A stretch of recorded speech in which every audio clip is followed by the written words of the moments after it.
So 11th standard maths important top 15 5 mark இது மட்டும் படித்தா 7 5 மார்க் எழுதலாமா? கண்டிப்பாக முடியும். இதையாவது படிங்க.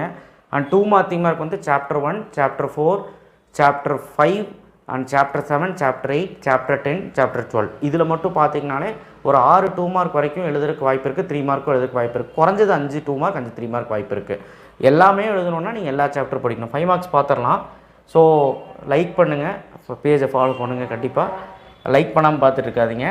நிறைய பேர் வந்து லைக் பண்ணாமல் இருக்கிறீங்க, அதான் வருத்தமாக இருக்குது. 4.4 மேத்தமேட்டிக்கில் ஒரு சம் வந்துடும். 5.2 5.4 அந்த கியூப் ரூட் ஆஃப் அந்த சம் வந்துடும். Third sum, fourth sum 5.4 5.2 last 4 some.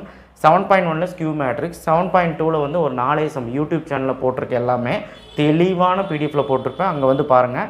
7.3 factor தீரமில் ஒன்று வந்துடும். 7.4 ப்ராடக்ட்டில் கண்டிப்பாக ஒன்று வரும். 8.1 தீரம் median section formula 4EF quadrilateral. 8.2 coplanar right angle triangle. இந்த ரிசல்ட் பார்த்துக்கோங்க, கண்டிப்பாக இது வரும் 5 மார்க்கில். Exercise 10.4 last 4 some. 11.1 11.12 பார்த்தா நல்லது. 12.4 பேஸ் தீரம் எல்லாமே பார்த்துக்கோங்க. பார்ஷியல் ஃப்ராக்ஷன் பார்த்துக்கோங்க செகண்ட் சாப்டரில். 2.8 2.9 2.12 பார்த்துக்கோங்க செகண்ட் சாப்டரில். நேப்பியர் ஃபார்முலா பார்த்துக்கோங்க. Chapter 1 exercise 1.1 10th sum example 1.2 பார்த்துக்கோங்க. 1.3 அந்த 2 3 10th சம் எக்ஸாம்பிளில் ஒரு சம் இருக்கும், அந்த மாதிரி அந்த பைஜெக்ஷன் கேட்குறது. சாப்டர் 6 வந்து 6.3 நார்மல் ஃபார்முக்கு மாத்திர சம் ஒரு 2 சம் இருக்குது. 6.4 11 12 13 ரிலேட்டட் எக்ஸாம்பிள் லாம்டா சம்னு இருக்குது. இது அனைத்துமே பார்த்தீங்கன்னா கண்டிப்பாக எல்லா 5 மார்க் எழுத முடியும்.